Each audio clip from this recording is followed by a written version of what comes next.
오늘 같이 이제 먼저 제가 좀 설명을 드리고자 하는 거는 이제 사도행전 2장에 나오는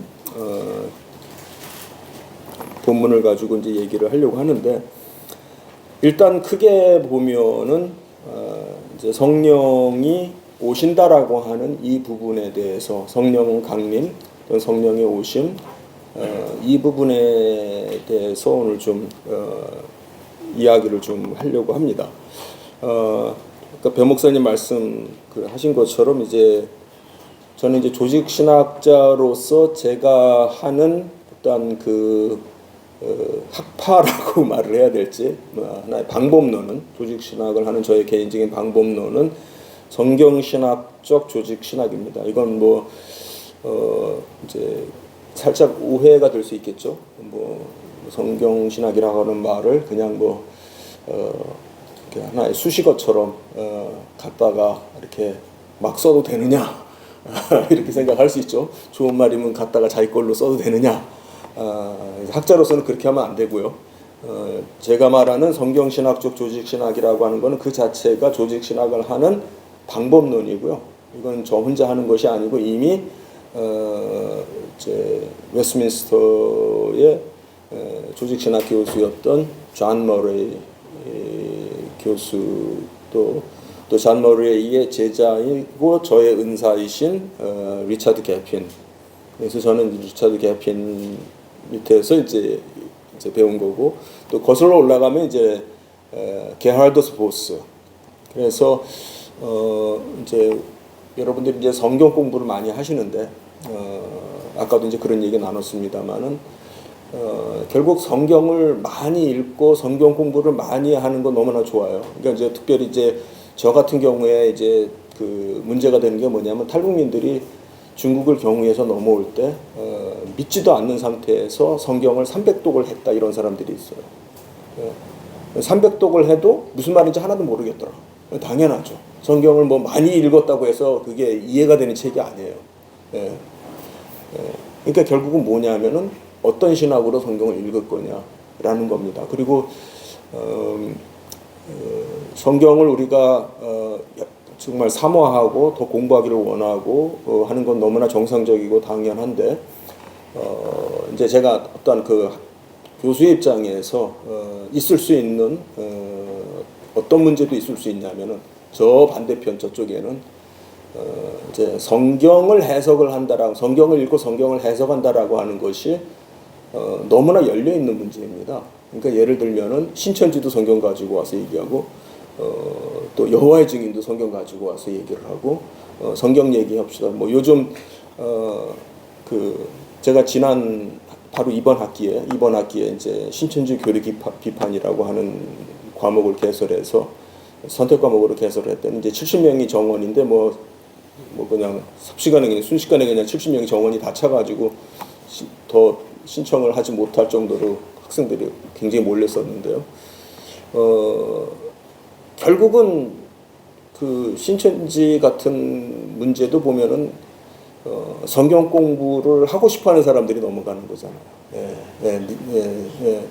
당신네 교회에서 목사님이 이런 거 어떻게 가르쳐 주느냐, 뭐라고 배웠느냐라고 할 때 이제 대부분의 이제 성도들이 거기에 대해서 이제 준비가 안 된 상태이고, 이제 그러다 보니까 그 사람들은 이제 그런 답만 이제 외워가지고 다니는 거거든요. 그래서 저도 이제 제가 직접 가르친 게 아니고, 아까 못 들으신 분들 계시니까 다시 말씀드리면은, 이제 한 10년 전쯤에 이제 신천지에서 나오신 신현옥 목사님이라고 계세요. 신천지 사도 바울이라고 하는 얘기 들어보니까 이만희 교주가 거기서는 총회장이라고 부른대요. 이만희 총회장이 뭔가를 하나를 이제 뚝 던진대요.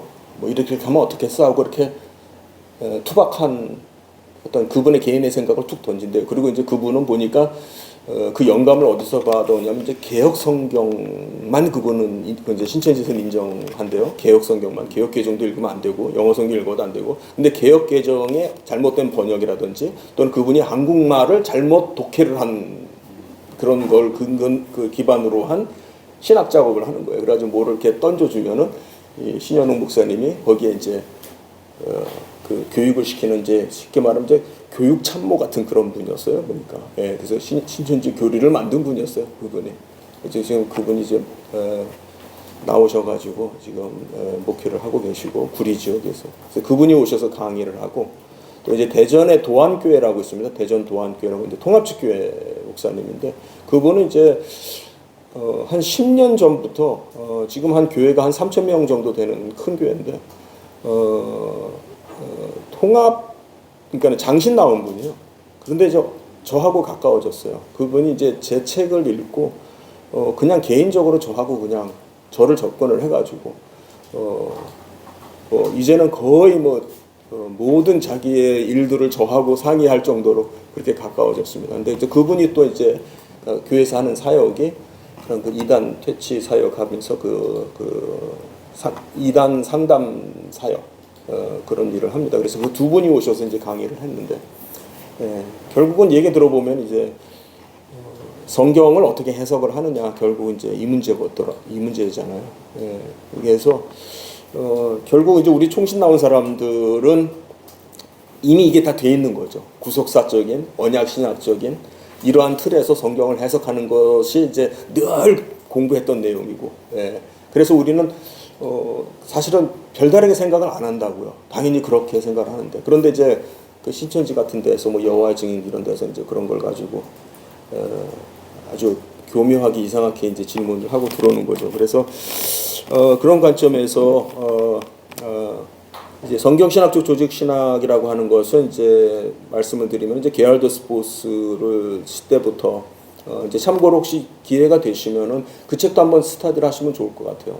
나중에 이제 기회가 되면 이제 제가 좀 이렇게 몰아서 한번 수업을 할 수도 있고요. 그래서 게알더 스포스의 성경신학이라고 하는 책, 좀 어렵습니다만은 그 책도 공부하시면 좋을 것 같고요. 그래서 오늘은 제가 이제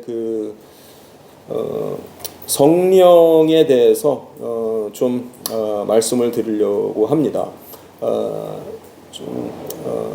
글쎄 어떻게 오늘 시간을 쓰는 것이 좋을지 제가 지금 말을 하면서도 성령이 인도하시는데 말하다가 시간 되면 그냥 마실까요? 예. 자유롭게 하시면 돼요. 네, 왜냐하면 그래요. 그러면 일단 좀 그래도 좀 체계가 있어야 되니까 네, 일단 칭의에 관련된 부분도 좀 심각하고 좀 급한 마음이 있어서 그것도 좀 오늘 할까 했는데 그러면 처음부터 하겠습니다. 그러면 처음부터 이제 해서 오늘 시간을 좀 이렇게 써 나가도록 하죠. 누가복음 24장을 좀 펴주세요. 그러면요. 네, 누가복음 24장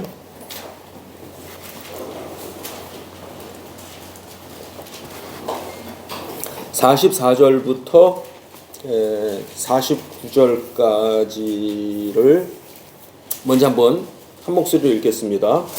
시작. 또 이르시되 내가 너희와 함께 있을 때에 내게 말한다. 곧 모세율 선지자의 글과 시편의 나를 가리켜 기록된 모든 것이 이루어져야 하리라 한 말이 이것이라 하시고 이에 그들의 마음을 열어서 성경을 깨닫게 하시고 또 이르시되 같이 그리스도가 고난을 받고 제3일에 죽은 자 가운데서 살아남을 것과 또 그의 이름으로 제사함을 받게 하는 베개가 예루살렘에서 시작하여 모든 족속에게 전파될 것이 기록되었으니 너희는 이 모든 일의 전적이니라. 어쩌다 내가 아버지가 약속하신 것을 너희에게 보내리니 너희는 위로부터 능력으로 입혀질 때까지 이것을 몰라 하시니라. 네.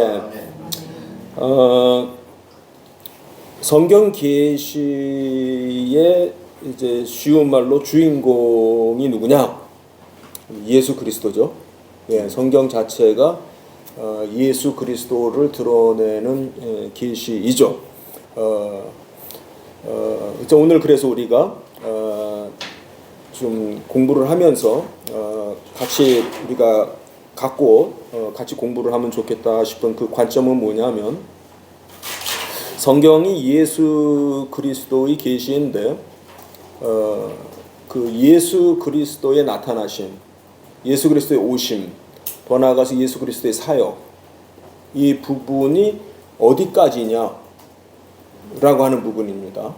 그러니까 우리가 구속사적인 관점을 말할 때 흔히 뭐 적어도 신대원생 정도면은 메시아의 오심, 그리스도가 오셔서 성육신하셔서 지상사역을 하시고 죽으시고 부활하시고 승천하신 이제 이걸 주목을 하게 됩니다. 그런데 사실은 성경은 그 구속사적인 성취라고 하는 그 의미가 사실 거기서 끝나는 것이 아니에요. 그래서 그걸 좀 오늘 제가 좀 설명을 드리고, 즉 그렇다면은 성령이 누구냐라고 하는 문제가, 성령은 그리스도와 어떤 관계가 있는 분이냐라고 하는 이 부분을 좀 오늘 좀 말씀을 좀 드리도록 하겠습니다. 그래서 이제 그 자체가 성경을 우리가 그 자체가 이제 구속사적인 의미가 될 것이고, 이제 우리에게는 성경을 이제 해석을 하는 어떤 그 원리적인 문제가 되겠습니다. 그래서 조금 이미 다 아시는 내용들이지만은 한번 좀 복습한다고 생각하시고 들어주시면 좋을 것 같아요. 지금 이 정황은 우리가 잘 아는 대로 예수님께서 승천하시기 직전의 그러한 그 순간이죠. 그러니까는 예수님께서 지난 3년 동안의 사역을 제자들과 다 했고, 이제 죽으시고 부활하시고 이제 승천하시는 그 마지막 그 순간에 제자들과 헤어지는 그 마당에 마지막 당부의 말씀을 하신 그런 대목이다, 이렇게 볼 수가 있겠습니다. 자, 그렇다면 우리가 경험적으로도 상식적으로도 마지막으로 이렇게 헤어질 때 그 하는 말의 그 어떤 그 중요도, 그렇죠? 마지막으로 당부하는 그 말이기 때문에 그러니까 예수님이 지상 사역을 마치시고 이제 승천하시면서 제자들에게 마지막 중에 마지막에 해당되는 그 당부의 말이 결국은 무엇으로 압축이 되고 있느냐라고 하는 그 부분에 있어서 충분히 이 본문은 우리가 좀 주목해 볼 만한 본문이 되는 겁니다.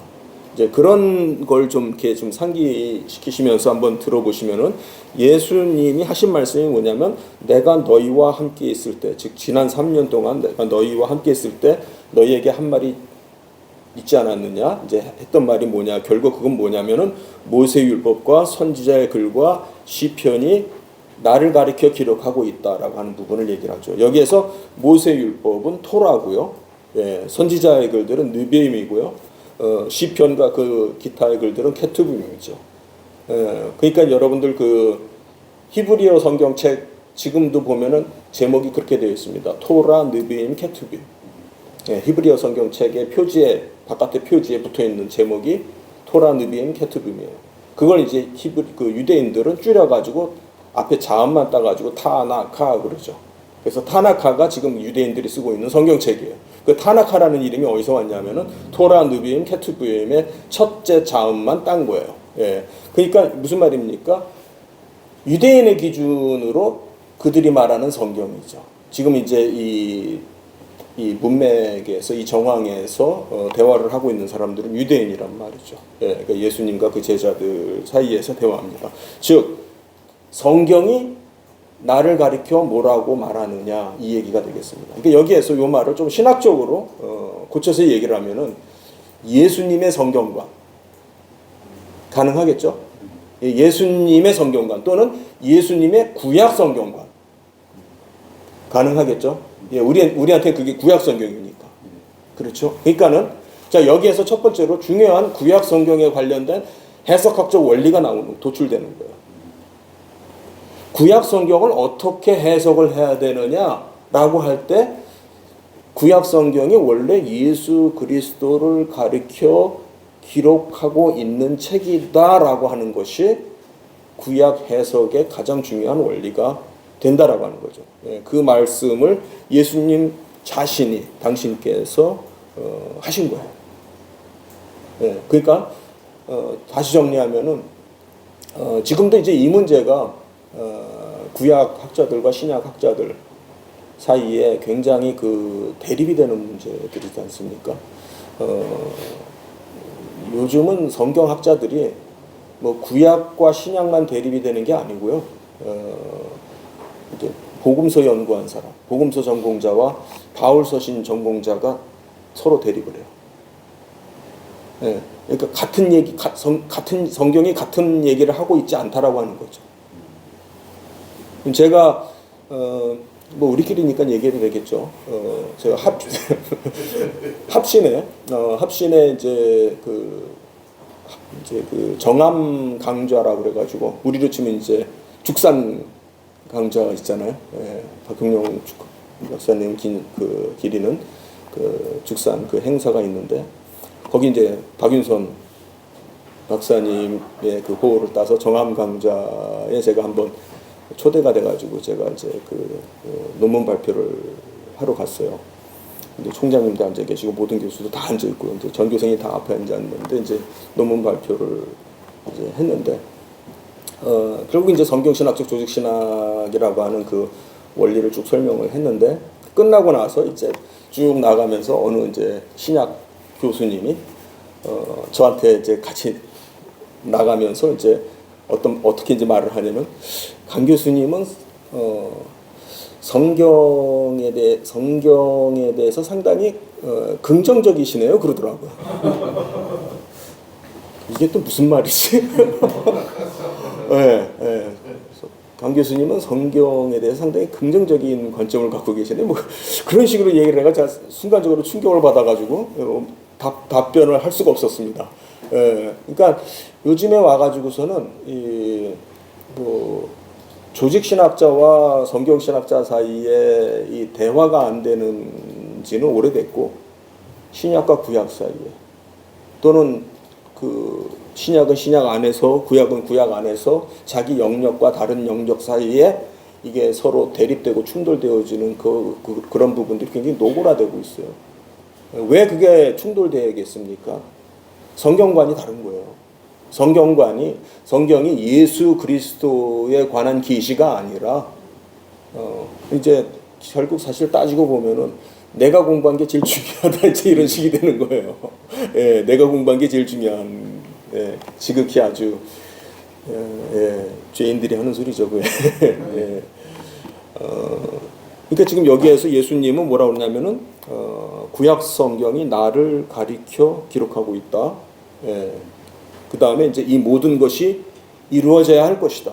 이 모든 것이 성취되어야 될 것이다라고 얘기를 하시고 그 다음에 이어서 하시는 말씀이 이제 46절부터 나와요. 46절부터 보면은 또 이르시되 이같이 그리스도가 고난을 받고 제3일에 죽은 자 가운데서 살아날 것과 이건 뭡니까? 이건 우리가 잘 아는 내용이죠. 예, 그리스도의 그 대속 사역, 구속사적 사역을 말하는 거죠. 예, 그러니까는 메시아의 사역, 그리스도의 그 사역을 기록하고 있다라고 하는 부분. 대체적으로 여기까지는 우리 신학생들도 그렇고 다 잘 알아라. 구약 성경이 이걸 기록하고 있다라고 하는 점에 있어서는 더 이상 설명할 필요가 없습니다. 그런데 중요한 건 뭐냐면 47절까지도 포함이 돼요. 그의 이름으로 죄사함을 받게 하는 회개가 예루살렘에서 시작되어 모든 족속에게 전파될 것이 기록되었으니 그 기록되었다라고 하는 거 거기까지 포함이 돼요. 그 47절의 내용은 뭡니까? 47절의 내용을 보게 되면은 예수 믿고 구원받는 일이 앞으로 이루어질 거다 그 얘기 아닙니까? 그렇죠? 그러니까는 46절을 우리는 뭐라고 말하냐면은 구속사 이렇게 말하죠. 46절은 구속사예요. 그렇죠? 그럼 47절은 뭐냐면 그것이 구원 서정의 일이에요. 네. 그러니까는 이제는 예수를 믿는 사람들이 구원받는 일이 앞으로 진행이 될 거다라고 하는 요 부분까지 성경이 기록하고 있고, 근데 그것이 나를 가리켜 기록한 내용으로서 포함이 되는 거예요. 이 부분이 중요해요.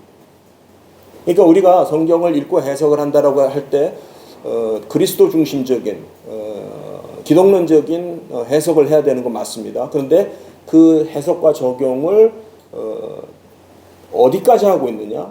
또 그런 면에서 정말 잘 제대로 하고 있느냐 이 부분에서 차이가 있을 수가 있습니다. 다시 정리를 하면은 성경은 예수님이 오셔서 고난을 받으시고 죽으시고 이제 부활하시는 것에 대해서 기록할 것이고 이제 구속사일이고 그 다음에 그의 이름으로 죄 사함을 받게 하는 회개가 이제 예루살렘부터 시작해서 이제 전파될 것이다라고 하는 그것. 예. 사모님들한테는 좀 어려운 그 표현이겠습니다만 그걸 구원서정이라고 합니다. 구원의 적용이라고 합니다. 이제 성령이 오셔서 이제 예수를 믿게 되는 걸 말하는데 여기에 보면은 시간적으로 제가 일일이 다 설명을 하기에는 좀 각주에 해당되는 부분들도 좀 있고 한데 그런 부분들은 제가 좀 건너뛸게요. 일단 그래서 그의 이름으로 예수의 이름을 믿는 믿음으로 이제 죄 사함을 받는 일. 사실 여기서 죄 사함을 받는다라고 하는 이 문제는 구원론적인 용어로 다시 표현을 하면 그것이 칭의의 구원을 말합니다. 이제 죄 사함이 언제 어떻게 이루어지느냐라고 하는 문제는 그 자체가 칭의 구원이에요. 칭의 구원이 뭘 말하냐면 죄인이 의인이 되는 거예요. 죄인이 죄 사함을 받고 의인이라고 하는 신분을 얻게 되는 것. 그게 칭의 구원이에요. 그래서 예수의 이름으로 칭의 구원이 이루어지는 그 일들이 이제 예루살렘에서부터 이제 시작될 것이다. 이걸 말하고 있어요. 네. 결국 이제 우리는 이제 이 모든 일들이 사도행전 2장에 가서 성령이 강림한 다음부터 본격적으로 일이 이루어진다라고 하는 걸 알고 있죠. 그럼 예수님은 뭘 얘기를 하냐면은 이제 사도행전에서 이제 진행되어질 그런 모든 일조차도 나의 일이다라고 하는 걸 얘기를 하는 거예요. 그렇죠. 그게 내 일이다. 나를 가리켜 기록한 내용이다. 예. 근데 너희는 이 모든 일의 증인이다. 그러니까는 너희는 이제 눈앞에 있는 제자들이 되겠고 이 모든 일은 46절과 47절을 가리키는 거야. 그렇죠. 이것에 대해서가 아니라 복수로 되어 있어요. 이 일들에 대해서. 예. 그러니까는 우리가 이제 구속사적 설교 얘기를 합니다. 예. 근데 제가 볼 때에 그 구속사적 설교라고 하는 것이 이제 예수님의 지상사역, 죽으심과 부활까지 승천 그 정도까지 즉 복음서 안으로 좀 갇히게 되는 경향이 있어요. 그렇다면은 이제 우리가 상식적으로라도 그러면 왜 성경이 복음서로서 끝나지 않고 사도행전 있고 서신서 있고 그런 것이 왜 필요할까? 예. 그것은 보조적인 그런 어떤 그 해설서인가? 예. 그런 질문을 할 수 있죠. 여기에서 이제 제가 이제 게럴더 스포스의 신학의 근거에서 지금 이제 말씀을 드리는 건데 성경을 우리가 해석을 할 때 굉장히 우리가 그 주의해야 되는 게 뭐냐면 이 계시의 역사적 점진성이에요. 들어보셨을 거예요, 그렇죠? 계시의 점진성. 이게 무슨 말이냐면은 예수님이 오셨어요. 그럼 이제 우리는 이제 어떻게 생각하기가 쉬우냐면은 예수님이 오셨으니까 예수님에게 모든 답이 다 있다 이렇게 생각할 수가 있어요. 근데 그 의미를 신약 성경 안에서 잘 생각하면은 사실은 예수님이 오심 자체가 계시예요. 예수님의 오심 자체가 계시로서 우리에게 주어졌고 그런데 복음서의 내용을 우리가 샅샅이 뒤져보고 공부를 해도 예수님 당신이나 예수님의 사역이나 예수님의 오심 이 모든 것 자체가 어떤 계시의 진행에 있어서 계시의 역사성에 있어서 최종적인 사건은 아니에요. 좀 어려운 말이죠. 다시 말해서 예수님이 오셔서 모든 걸 다 정리를 해주고 답을 다 주시질 않아요. 그 게럴더스 보스는 이걸 가지고 뭐라고 얘기를 하냐면 예수님의 오심이 또는 예수님 그 분이 최종적인 해석으로 오신 게 아니라 해석되어져야 될 사실로 오셨다 이렇게 표현해요. 즉 예수님의 그 가르침은요 우리가 잘 아는 대로 모호한 부분이 계속 있어요. 저게 무슨 말이지? 그래서 예수님께서 주로 사용하시는 화법이 뭡니까? 비유죠. 귀 있는 사람만 듣도록 하는 비유의 말씀을 하고, 이것이 구원의 메시지가 되고 영생의 메시지가 되기 위해서는 더 다른 해석을 필요로 합니다. 그게 뒤에 나오는 사도들이 하는 일이에요. 결국 사도들이 누구였어요? 제자들이었던 사람이고 플러스 사도 바울이잖아요. 예. 그러니까는 그런 면에 있어서 신약 성경은 복음서로서 딱 끝나는 게 아니고 복음서 다음에도 사도행전이 있고 서신서들이 계시록까지 있는 거죠. 결국 예수라고 하는 이 분의 예수님의 이 계시가 계시의 점진성의 관점에 있어서 그 사도들의 해석을 통해서 계속해서 드러나는 일이 진행이 되는 거예요. 예, 그런 의미에서 이제 48절을 보게 되면 이제 그게 너희가 할 일이다. 그러니까 내가 왔어. 성경은 나를 가리켜 기록하고 있어. 그런데 너희가 할 일이 뭐냐면 바로 이 기록된 계시에 대해서 증거하는 일을 할 거야. 즉 이 기록된 사실에 대해서, 기록된 팩트에 대해서 너희들이 해석을 하는 일을 할 거야.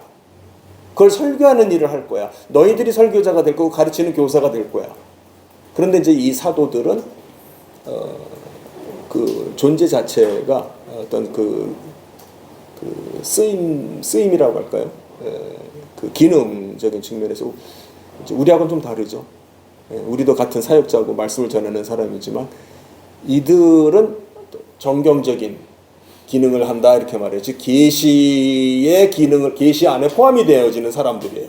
예, 그런 측면에 있어서 이제 너희들이 이 모든 일의 증인이 될 것이다라고 하는 굉장히 지나가는 말 같지만은 이것이 이제 앞으로 진행이 되어질 계시의 점진성의 문제와 연관성이 있는 거죠.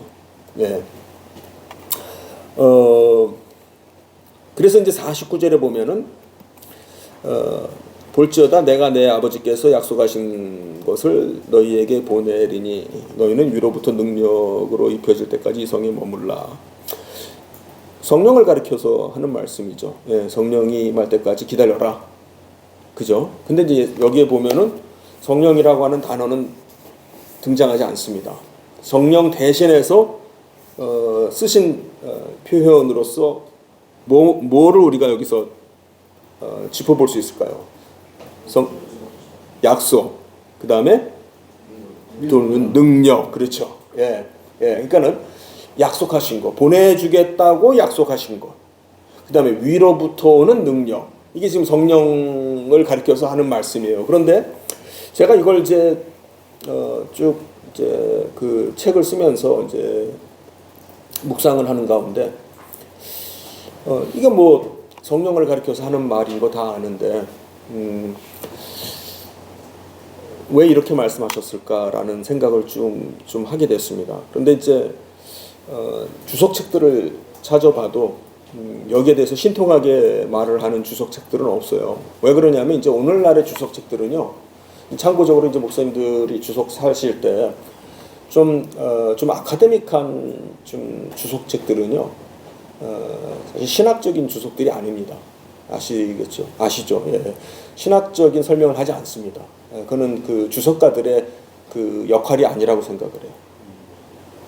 이제 단어적으로, 문법적으로, 또는 정황적이라는 것은 이제 역사적, 사회적 어떤 그런 배경사적인 그런 측면에 있어서 이게 그때 정황에서 뭘 의미할 수 있다 이런 식으로만 설명을 하고요.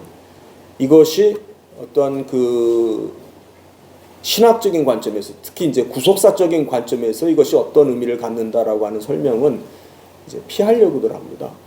주석가들이. 그렇기 때문에 이제 그런 설명을 제가 찾아볼 수가 없었는데, 저는 이 단어를 이렇게 묵상을 하면서 이렇게 어떤 생각이 드냐면, 약속이라고 하는 말이 저는 어떤 사람들하고 연결이 됐냐면 누구하고 연결이 될까요? 저하고 지금 어떤 좀 비슷한 생각을 하시는지. 약속하면 떠오르는 대표적인 사람들이 누굽니까? 아브라함. 그렇죠. 예, 구약의 성도들이죠. 예, 약속하면 히브리서 11장. 그렇죠? 약속을 바라고 살았던 사람들. 예, 그러니까 구약 성도들의 전형적인 신앙의 모습이 약속을 바라고 기다리고 살았던 사람들. 예. 그러면은 여기서 약속하신 것을 보내주겠다라고 한 것은 언제부터로 우리가 거슬러 올라갈 수 있냐면 한참 옛날까지 거슬러 올라갔습니다. 구약 성도들이 바랐던 것이 어디까지냐라고 하는 질문을 해볼 수 있는 거예요.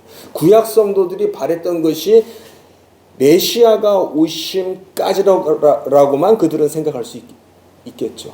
사실은 그래요. 그것이 그들이 생각할 수 있었던 메시아가 끝이에요. 그런데 여기에서 이 본문에서는 지금 예수님은 오셨다가 승천하시면서 그 약속이 올 거다라고 지금 얘기를 하는 거예요. 네. 그리고 그 다음에 약속과 대등한 의미에서 또 등장하는 단어가 능력이라는 단어예요. 능력이라고 하는 단어는 어떻게 느껴지세요?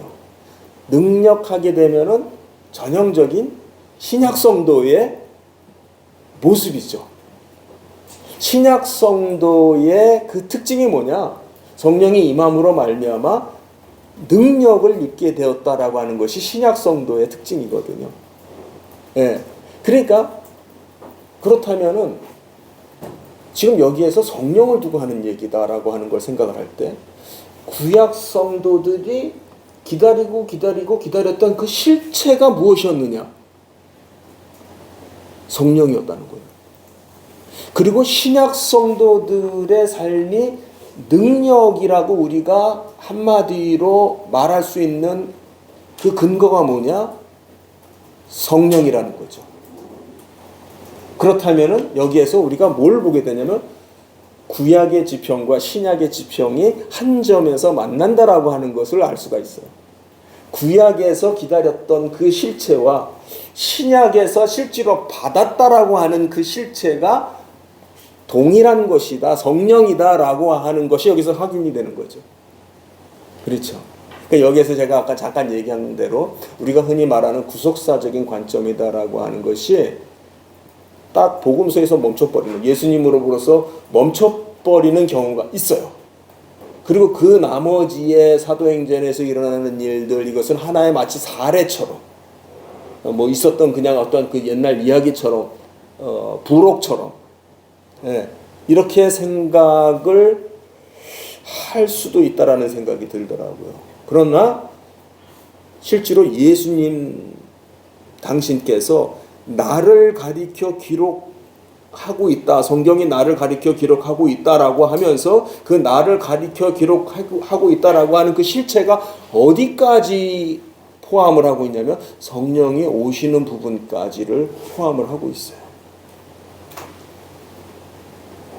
이것이 뭐 우리의 관점이 틀렸다 어쨌다 뭐 그걸 뭐 제가 그걸 뭐 트집 잡는 건 아니고요. 그리스도 중심적이다. 계시가 그리스도에 대하여 드러내고 있다. 그리스도의 계시다라고 말할 때 결국 그리스도가 우리의 성경 해석의 중심이냐 원리이냐 라고 하는 면에 있어서 어디까지 그 문제가 일관되게 적용이 되느냐라고 하는 걸 제가 많은 경우에 보면은 그리스도까지 적용되고 성령은 성령이에요. 성령은 별도의 제목으로 넘어간단 말이죠. 제가 그 부분을 지금 말씀드려요. 자, 제가 요걸 근거로 해서 지금 상당히 많은 부분을 말씀을 드렸습니다. 근데 앞에 넘어가면은 한 장 앞으로 넘기시면 25절, 26절, 27절 있습니다. 한번 같이 읽어주시죠. 시작. 이르시되 거기서부터 시작. 이르시되 일어나고 선지자들이 말한 모든 것을 가운데 거짓 있는 자들이여 그리스도가 이런 고난을 받고 자기의 영광에 들어가야 할 것이 아니하시고 이에 모세와 네, 이에 모세와 모든 선지자의 글로 시작하여 모든 성경의 순과 자기에 관한 것에 자세히 설명하시니라. 네. 아까 지금 본 44절 이하의 말씀이 딱 거기 한 번만 나오는 게 아니더라고요.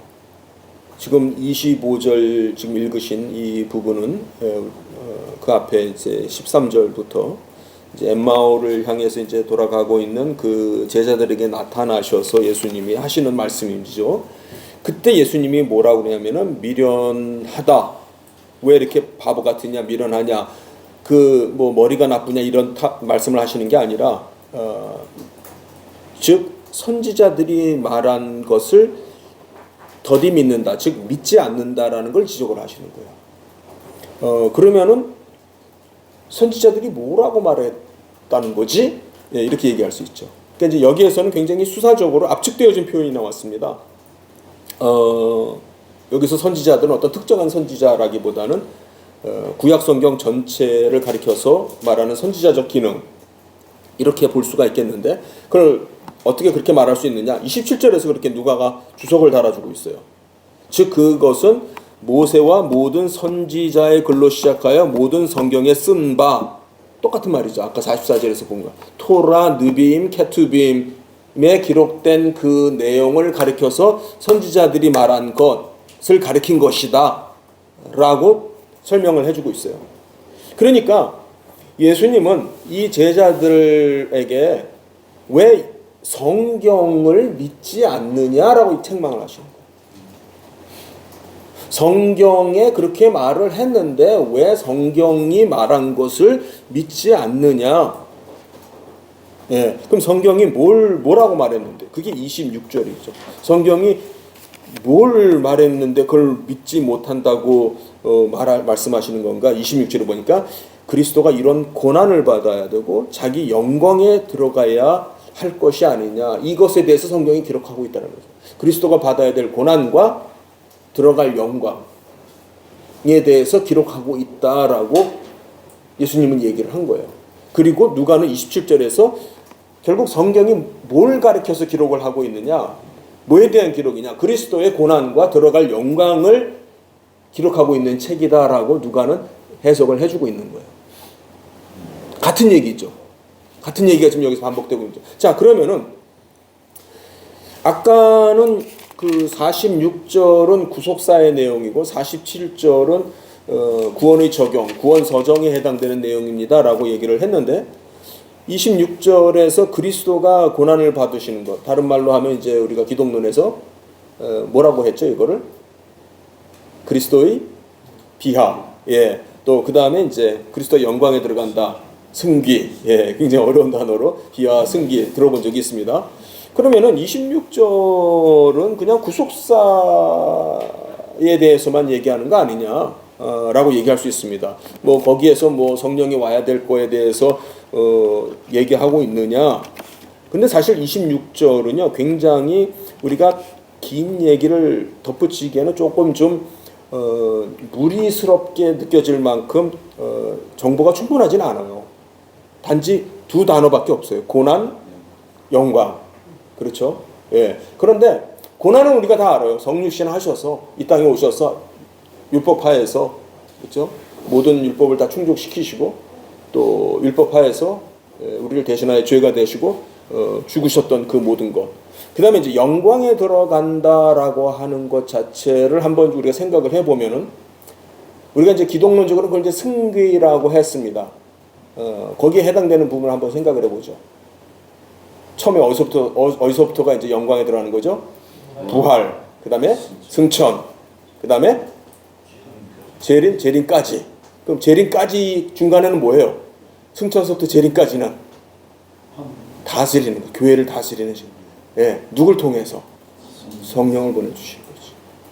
성령을 보내주시는 그 일이 그리스도의 일이고, 그렇죠? 그리스도가 영광 가운데서 하시는 일이고, 성령을 보내셔서 교회를 세우시고 교회를 다스리고 하는 현재의 시간, 사실 따지고 보면 지금의 시간이 그리스도가 영광 가운데서 하시는 그리스도의 사역의 기간입니다.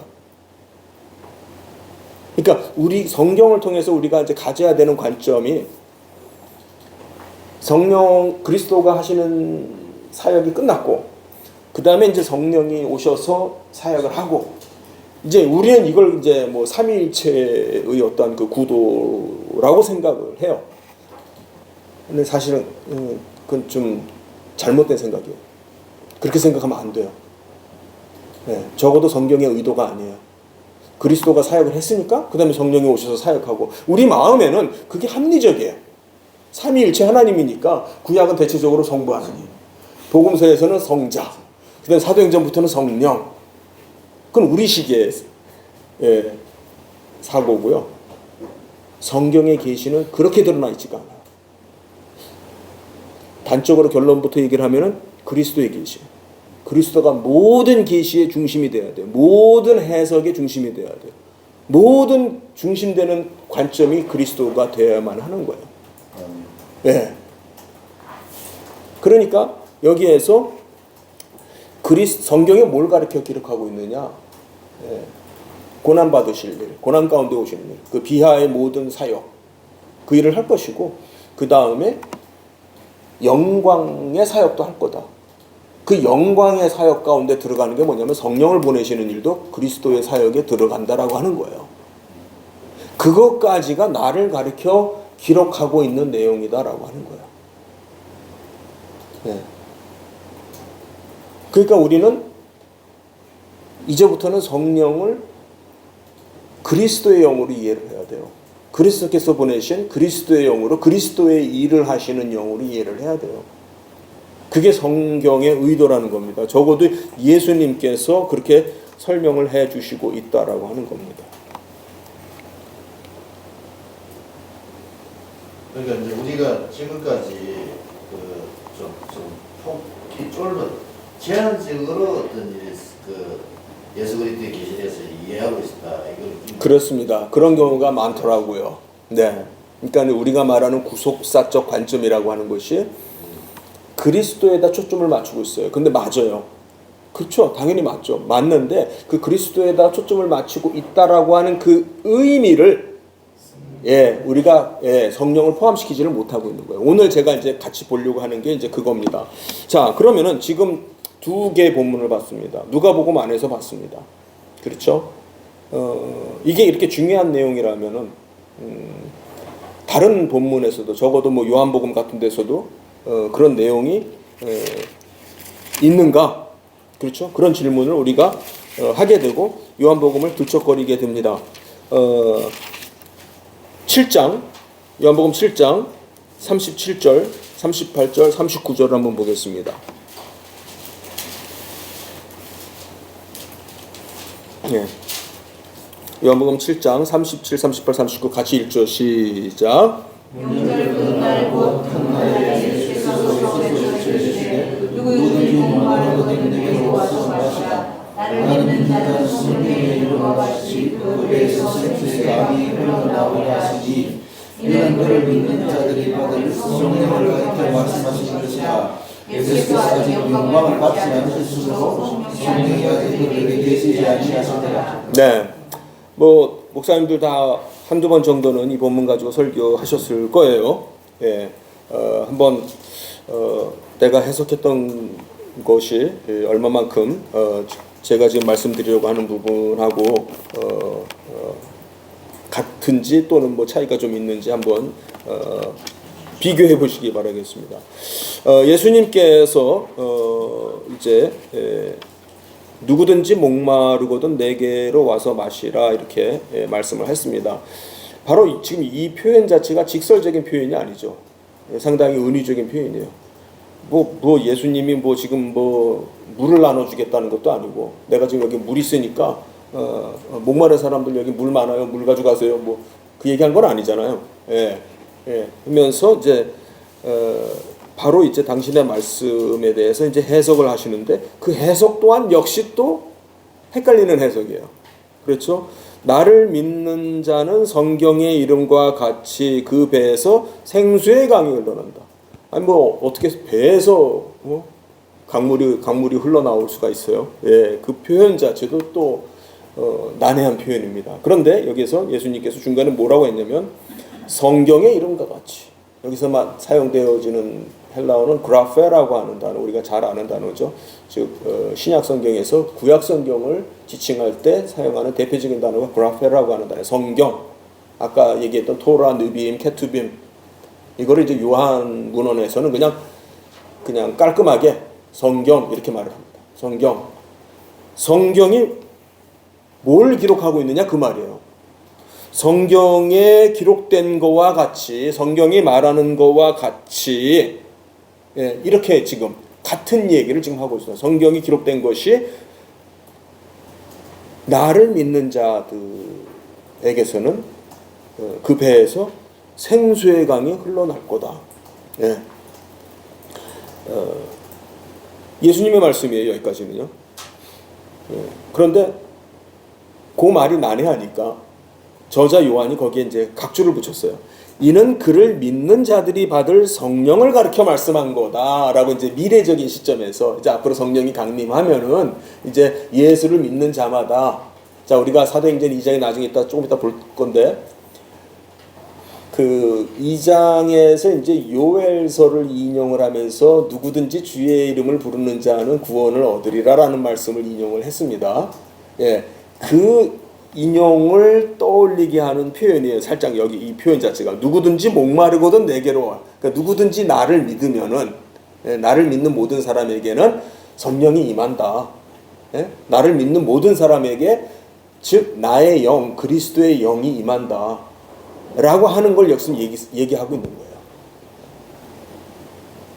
그러니까 아까 우리가 누가복음에서 본 것처럼 성경이 나를 가리켜 기록하고 있고 이러한 것들이 이루어져야 된다라고 하면서 구속사적인 측면에 있어서 내가 고난받고 죽고 부활한다라고 하는 일, 그 다음에 내 이름을 믿는 자들은 죄사함을 받는다라고 하는 일, 거기까지가 나를 가리켜 기록한 것이다라고 얘기를 했어요. 즉 그건 이제 성령이 오셔야 되는 일이잖아요. 죄사함을 받고 구원받는 일은. 즉 여기에서는 그런 그 말들을 다 생략하고 상당히 좀 은유적인 표현으로 배에서 생수의 강이 넘친다. 그런데 요한은 그거를 구속사적으로 해석을 해준 거예요. 앞으로 그게 무슨 의미냐? 받을 성령을 가리켜 말하는 거다. 받을 성령을 가리켜 말하는 거다. 나를 믿는 자들에게는 성령이 말 거다. 그런데 요한이 재밌는 거는 괄호, 우리 성경 이제 괄호 안으로 되어 있어요. 자기가 한 말에 대해서 또 주석을 달아요. 또 주석을 뭐라고 다냐면 예수께서 아직 영광을 받지 아니하셨으므로 성령이 아직 그들에게 계시지 아니하더라. 이거는 어떤 사건을 염두에 두고 하는 말입니까? 사도행전 2장에, 그렇죠. 사도행전 2장에 성령 강림이 아직 임하지 않은 거잖아요. 아직 그 사건이 일어나기 전이잖아요. 그러니까 자 조금 전에 누가복음 24장에서 26절 거기에서 그리스도가 고난을 받으시고 영광 가운데 들어가야 할 것 얘기했잖아요. 그 영광 가운데에서 하시는 일 중에 성령을 보내시는 일이 포함이 되어 있습니다. 여기에서 보면은 예수께서 아직 영광을 받지 않으셨으므로, 즉 그거는 이제 구속사적인 일이 아직 더 진행이 돼야 되므로 이 얘기죠. 그러니까 아직은 성령 강림 사건이 아직은 일어나기 전이므로 그 소리죠. 그러니까 지금 이 대목에서는 아직은 개개인의 그 구원의 그 서정의 일이 일어나는 것이 아직은 본격적인 일이 아니다라고 하는 걸 얘기를 하는 거예요. 그래서 성경이 이름과 같이 성경이 뭘 말하고 있느냐, 결국은 성령이 오셔서 누구든지 예수를 믿으면은 배에서 생수의 강이 넘치는 것처럼 성령이 충만해지는 그러한 일이 앞으로 일어날 것이다. 그게 성경에 기록되어진 내용이다. 그렇죠? 같은 얘기를 하고 있다라고 하는 것을 우리가 요한복음을 통해서도 확인을 하게 됩니다. 제가 좀 빠르게 진행을 해도 될 것 같아서 좀 빠르게 진행을 합니다. 사실은 제가 학교에서 이걸 가지고 수업을 할 때는 1시간씩 시간을 들여서 제가 설명을 하는데 네. 그 다음에 우리 요한복음 20장 뒷부분으로 가겠습니다.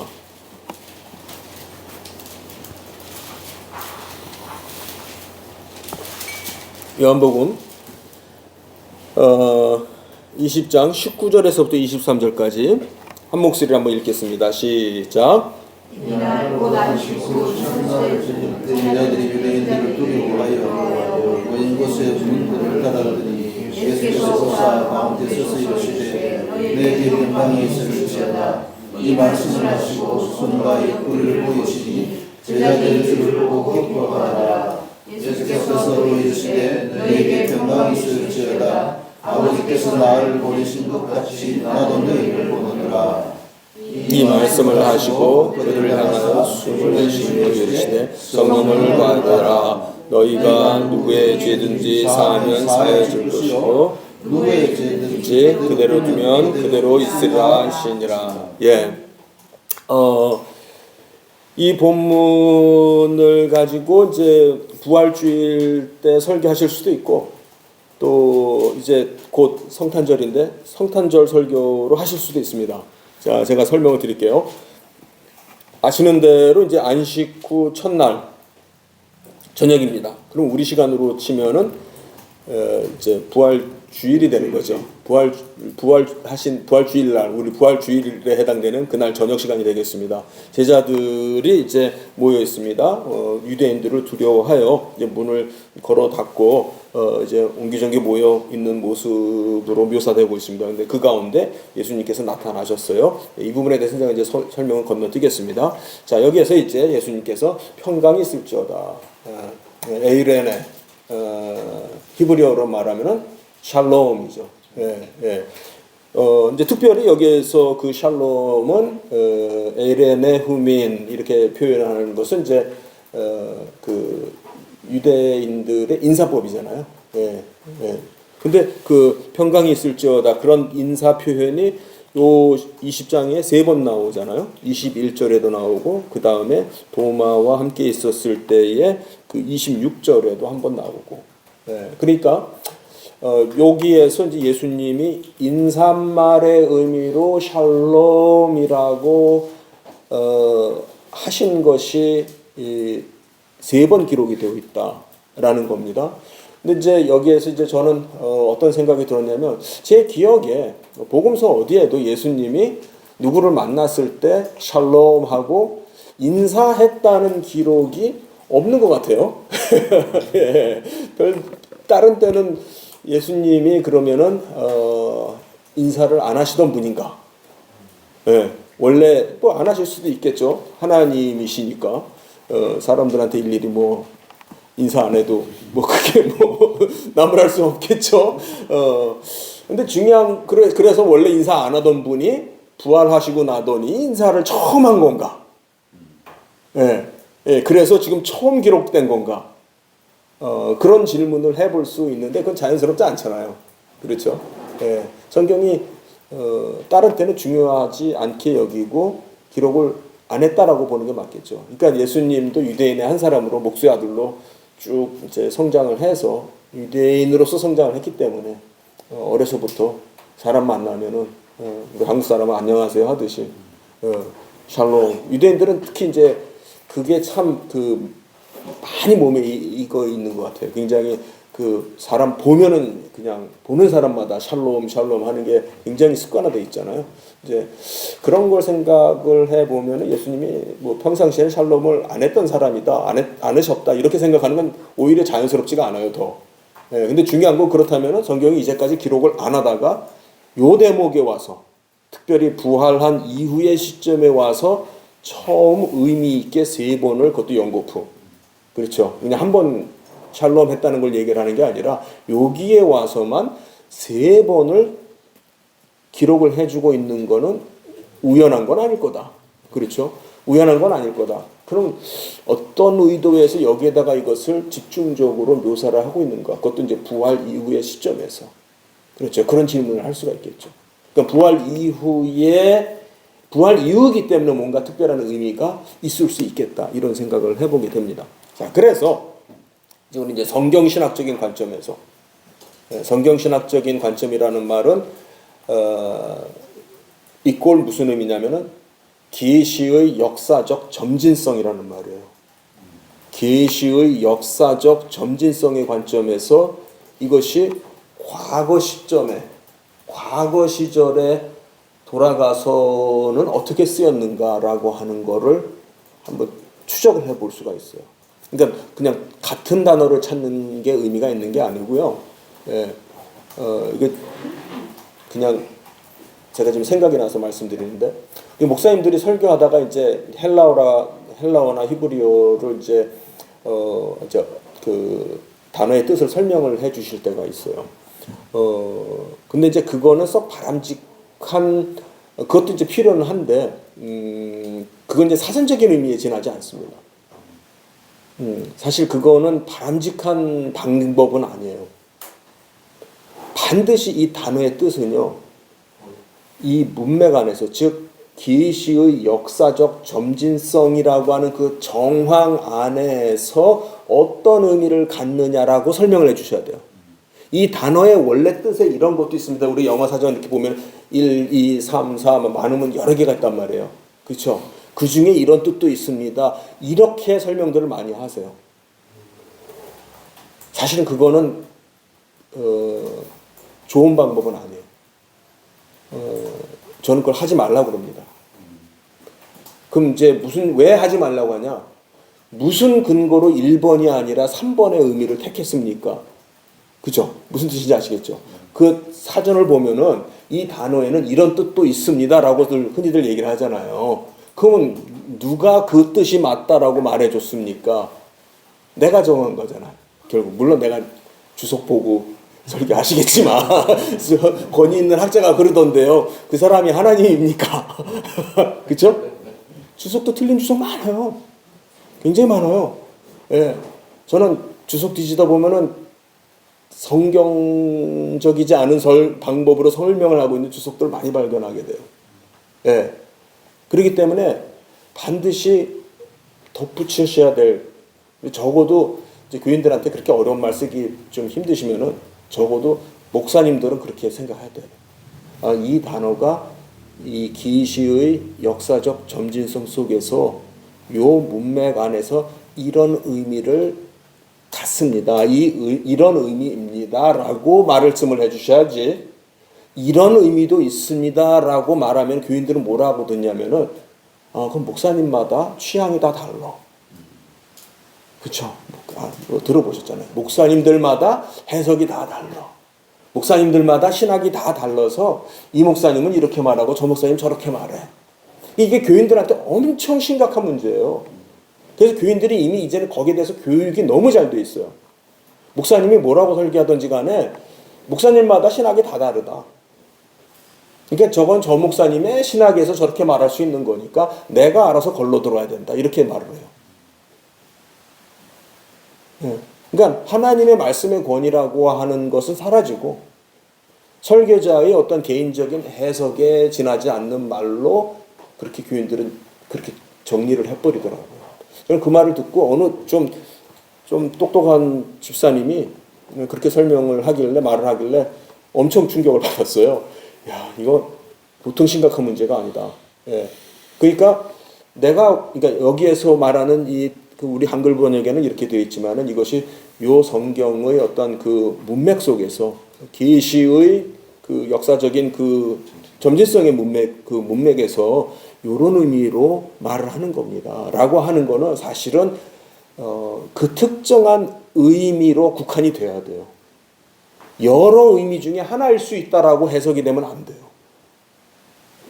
물론 하나의 단어가 이렇게 복합적인 의미를 갖는 경우가 있습니다. 그래서 중의적으로 사용이 되는 경우들도 있어요. 예수님도 그런 식으로 중의적으로 말을 하실 때도 있어요. 대표적인 게 거듭나다. 거듭나다라고 이미 많은 성경들이 해석하지만 이미 요한복음 3장 안에서도 뒷절에 가면은 위로부터 나다라고 번역이 똑같은 단어가, 아노페인이라고 하는 그 헬라어 단어가 앞부분에서는 거듭나다, 다시 나다라는 식으로 대부분의 성경이 번역을 그렇게 해요. 다시로 번역을 해요. 근데 뒷부분에 가면은 3장 끝부분에 가면은 위로부터라고 똑같은 단어로 위로부터라고 해서 대비가 이제 하늘의 것과 땅의 것의 대비가 되죠. 그 같은 단어가 중의적인 의미를 가질 때가 있고 성경이 그 중의적인 의미를 반영을 할 때가 있어요. 그러나 그렇지 않은 경우에는 사실은 엄밀한 의미에서는 이 한 단어가 이 문장 안에서 이 문맥 안에서 어떤 의미로 쓰이고 있느냐라고 하는 것은 그 안에서 결정이 돼야 돼요. 그 결정을 하는 게 누구냐? 결국은 해석자예요. 결국은 해석자예요. 내가 하는 거예요. 근데 나는 뭐의 지배를 받느냐? 구속 계시의 지배를 받는 거예요. 계시의 지배를 받아서 내가 해석을 하느냐? 아니면 내가 사전 보고 대답을 하느냐? 차이가 있죠. 내가 사전 보고선 1, 2, 3, 4 중에서 3번이 맞는 것 같아. 3번이 우리한테 좀 필요한 의미인 것 같아. 할 수도 있죠. 예. 그러나 최선을 다해서 이 문맥 안에서는 계시의 점진적인 그런 문맥 안에서는 이 단어가 맞아. 이 뜻이어야 된다라고 하는 것을 그게 이제 설교자의 역할이에요. 해석자의 역할이에요. 그걸 지배하는 것이 계시의 점진성이에요.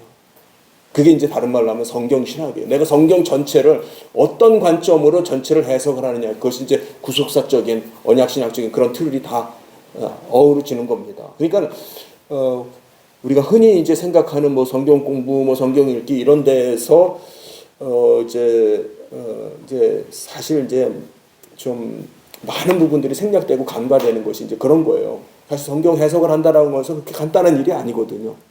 예. 자, 그래서 이제 성경을 앞으로 이제 쭉 돌아가서 이제 그러면은 성경에 이제 제일 처음 샬롬이라고 하는 단어가 어디서 나올까? 다 아시는 대로 창세기 14장에 가면은 나오죠. 창세기 14장에 17절 18절을 한번 읽겠습니다. 창세기 14장 17, 18절 한번 읽겠습니다. 시작.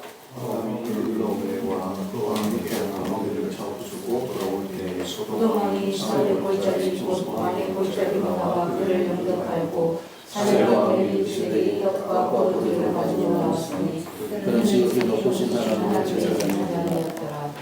네, 여기에서 살렘이라고 하는 단어가 처음으로 나와요. 네, 살렘 왕 멜기세덱.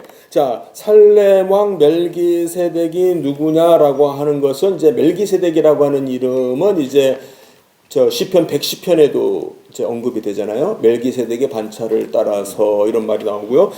좀 더 정확한 해석은 히브리서 7장이 해주고 있죠. 그러니까 이제 구약에서 등장한 이 멜기세덱이 누구냐? 히브리서가 해석을 해주니까 우리는 뭐 딴 생각할 필요 없습니다. 히브리서 7장으로 가면은요. 히브리서 7장 1절, 2절, 3절 뭐 안 읽을게요. 제가 이제 수업 때는 이제 우리 학생들 이제 다 읽혀요. 굉장히 이제 성경을 많이 읽히는 사람인데, 자, 여기 보면 멜기세덱은 살렘 왕이다 하면서 이제 창세기 14장의 얘기를 하면서, 결국 그 사람은 누구냐면 3절 보면 아버지도 없고, 어머니도 없고, 족보도 없고, 시작한 날도 없고, 생명의 끝도 없어 하나님의 아들과 닮아서 항상 제사장으로 있느니라. 제2위의 하나님이시다라고 하는 거를 히브리서가 해석을 해주는 거예요. 하나님이다. 그분은 하나님이다. 그래서 그 유대적인 표현으로 히브리적인 표현으로 하나님의 아들이다라고 하는 말은 신이다 그 말이에요. 그래서 그 로마서에서도 이제 하나님의 아들들의 나타남 이런 표현이 나오고 또 욥기서에도 보면은 하나님의 아들들 이런 천사들을 가리켜서 아들들 이렇게 표현하기도 하고요. 그래서 어떤 그 신적인 존재를 말할 때 이제 하나님의 아들 이런 표현이 쓰입니다. 그러니까 여기서 이제 멜기세덱이 결국은 제2위의 하나님의 현현이었다. 이제 그 얘기인데 이 절에 보면 이제 그 이름의 뜻을 얘기를 해줍니다. 그 이름을 해석하면은 먼저는 의의 왕이요. 멜기세덱. 근데 멜기는 멜레크라고 하는 단어죠. 멜레크 왕 아시죠? 멜레크가 이 축약이 되면은 그 다음 단어를 만날 때 이제 히브리어는 이제 축약되는 현상이 있어요. 그 다음에 이제 ጼ데크가 뭐예요? ጼ데크가 의라는 뜻이죠. 멜레크, ጼ데크. 그걸 붙여서 읽으면은 멜렉제덱 이렇게 줄여버려요. 멜레크제데크가 멜키제덱 이렇게 붙어버려요. 예, 그래서 멜기세덱이 된 거고, 그 멜기세덱의 뜻은 뭐냐면 의의 왕이다. 근데 그 사람의 또 다른 이름이 있으니 살렘 왕이다. 살렘은 평강이라는 뜻이고요. 그러면 살렘 왕도 우리가 이렇게 히브리어로 바꿔 볼 수 있죠. 왕이 먼저 나오니까 멜키 살렘이 되는 거죠. 멜기 살렘, 그죠? 예, 되죠. 예, 멜기 세덱한 것처럼 멜기 살렘, 평강의 왕. 예, 그러니까 성경에 처음 이 살렘이라고 하는 단어가 여기 이제 창세기 14장에 멜기세덱을 통해서 등장을 하는데, 그 멜기세덱의 그 현현의 사건이 결국 제2위의 하나님의 현현 사건으로 성경은 해석을 하고 있습니다. 예, 예. 자, 그것이 이제 그 여기에서만 처음 있었던 것이 아니고요. 이사야서 9장, 잘 아는 이사야서 9장 한번 가보죠. 네, 이사야서 9장 6절. 예, 거기에 보면은 우리가 성탄절 때 많이 읽는 이는 한 아기가 우리에게 낳고, 그래서 주주주 내려가서 맨 끝에 평강의 왕이라 멜기 살렘이다. 멜기 살렘이다. 이사야서 9장 6절에 예, 멜기 살렘이다. 예, 그래서 이 평강이라고 하는 단어가 이미 구약에서 쓰였는데 굉장히 구체적으로 쓰이고 있어요. 제2위 하나님, 성자 하나님의 현현 사건을 가리켜서 그때 살렘이라고 하는, 또는 이제 그 히브리어는 아시는 대로 모음이 없잖아요. 자음만 있습니다. 그래서 자음을 이제 그 어떤 그 문장의 그 흐름 속에서 모음이 바뀌어요. 그렇기 때문에 이제 우리가 중요하게 봐야 되는 것은 자음만 보시면 돼요. 자음 샬롬에 해당되는 이 자음 세 개가 일관되게 나오고 있다라고 하는 거예요. 자, 그러면은 여기에서 이제 우리가 뭘 생각해 볼 수 있냐면, 이스라엘 가정에서 태어나는 모든 사람, 모든 어린아이들이 어려서부터 자라나면서 아브라함 얘기를 다 듣고 자랄 거예요. 그렇죠? 조상 할아버지 아브라함이 어쨌다. 특별히 이 얘기를 모르는 사람이 멜기세덱에게 나타났다. 라고 하는 이 얘기를 유대인의 가정에서 태어나는 아이라면은 다 듣고 자라는 내용이죠. 또 이사야서에서 앞으로 메시아가 올 거다. 메시아가 바로 그 평강의 왕이다. 라고 하는 이 이사야의 예언을 유대인이라면은 모르는 사람이 없을 거예요. 그러니까 유대인들의 어떤 그 종교성 속에서 앞으로 메시아는 누구냐? 살렘의 왕이에요. 샬롬의 왕이 온다라고 하는 겁니다. 그것이 지금 구약 계시 속에서 우리에게 말해주고 있는 부분이에요. 그럼 진짜 그랬느냐? 자, 우리 누가복음 2장으로 가보죠. 예, 누가복음 2장 14절 잘하는 말씀입니다. 같이 읽죠. 시작. 지극히 높은 곳에서는 하나님께 영광이요, 땅에서는 하나님이 기뻐하신 사람들 중에 평화로다. 샬롬이다. 자, 예수님이 태어나심을 가리켜서 천군 천사들이 나타나서 뭐라 그랬냐? 땅에 평화가 왔다. 샬롬이 왔다. 라고 얘기를 합니다. 즉 구약 계시가 예언했던 그 부분, 앞으로 오실 메시아가 누구냐? 샬롬이 임한다. 샬롬이 임했다라고 하는 것을 지금 누가복음 2장은 이렇게 기록을 해주고 있습니다. 샬롬이 왔다. 샬롬의 도래. 이제 오늘 우리가 읽은 요한복음 20장으로 갑니다. 자, 그렇다면은 그 중간에 요한복음 중간에 샬롬이라는 단어가 등장합니다만 이런 인사말의 표현은 아니었어요. 예. 지금 예수님은 비로소 적어도 성경이 기록하는 방식을 따르면, 그렇죠? 성경이 어떻게 기록하고 있느냐? 예수님이 부활하신 다음에야 비로소 그분이 평강을 주시는 그 동작을 여기에서 보여주고 있는 거예요. 평강을 주시는 동작. 예, 평강이 있을지어다. 그리고 21절에 또 평강이 있을지어다. 예. 하면서 아버지께서 나를 보내신 것 같이 나도 너희를 보내노라 라는 말을 합니다. 그러니까 결국 아버지께서 나를 보내서 뭐를 하신 거예요? 예수님은 무슨 사역을 하신 거예요? 평강을 완성하신 사역을 한 거죠. 지금 이 문맥의 관점에서 보면은 예수님이 아버지께서 나를 보내셨어. 아버지께서 나를 보내셔서 뭐가 되게 했습니까? 샬롬이 되게 한 거죠. 샬롬이 되게 한 거죠.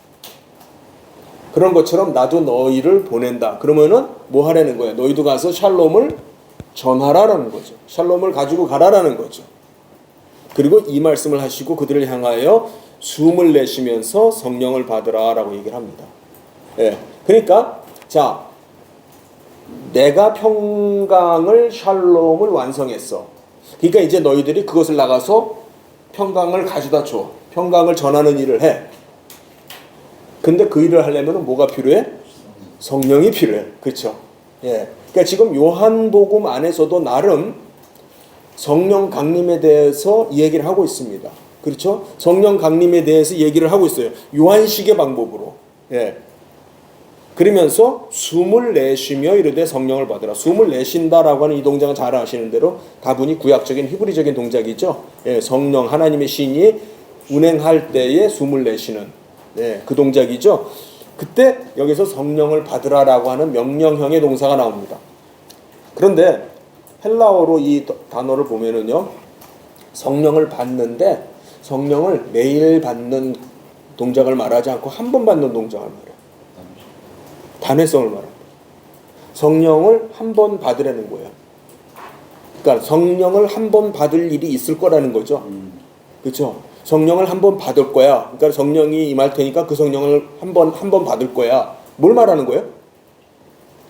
사도행전 2장의 성령 강림 사건을 말하는 거죠. 예. 그러니까 요한은 요한식으로 사도행전 2장의 일이 앞으로 올 거야.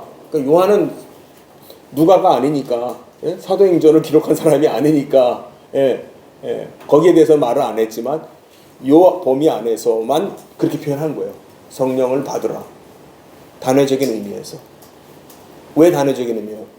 사도행전 2장에 임하는 성령 강림은 구속사적 사건이에요.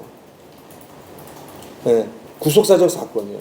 즉 하나님 입장에서 하나님이 하시는 구원의 진전이에요. 그런 측면에서 이 사건은 반복되어지는 사건이 아니고 성령이 임하시는 단회적 사건이에요. 이따가 이제 설명을 다시 하겠습니다. 예.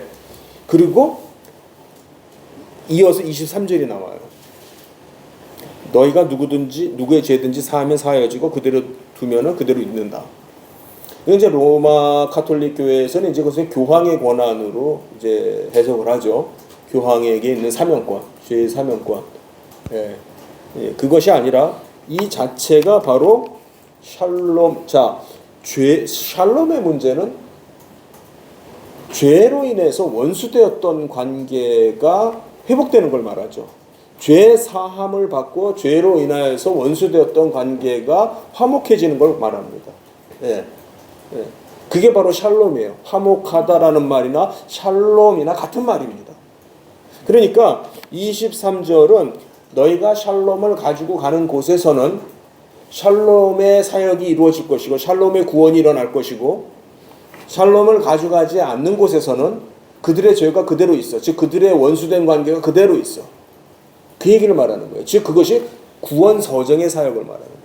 우리가 복음을 가지고 가는 곳에서는 죄 용서의 일이 일어나. 구원을 받고 구원받는 예수를 믿고 구원받는 구원 서정의 일이 일어나. 샬롬이 거기 임해. 하지만 샬롬을 가져가지 않는 곳에서는 그들의 죄가 그대로 있어. 그 얘기를 하는 거예요. 예. 그러니까 거기까지가 지금 샬롬의 사역이다라고 하는 걸 얘기를 하고 있는 거죠. 그러니까 이것이 요한의 방식이에요. 요한식으로 설명을 하고 있는 거예요.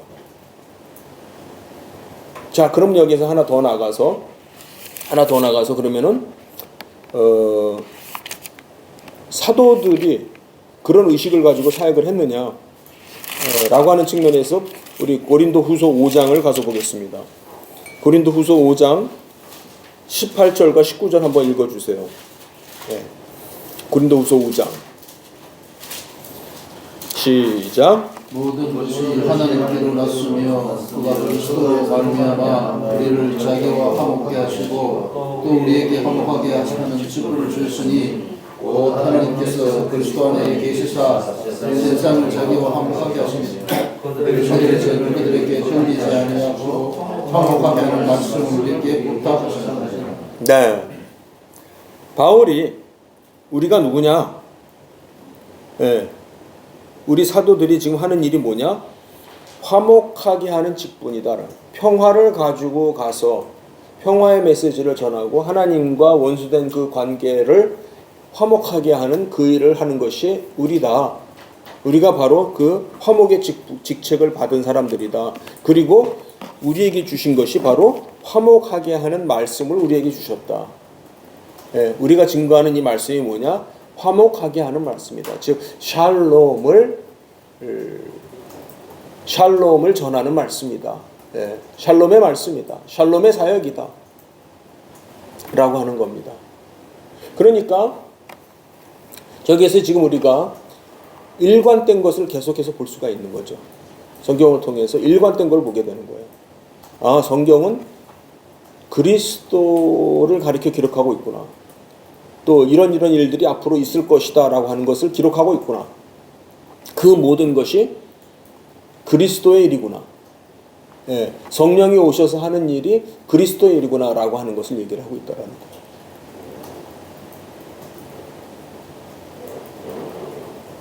네. 여기서 잠깐 한 10분 쉬었다가 또 하도록 하죠.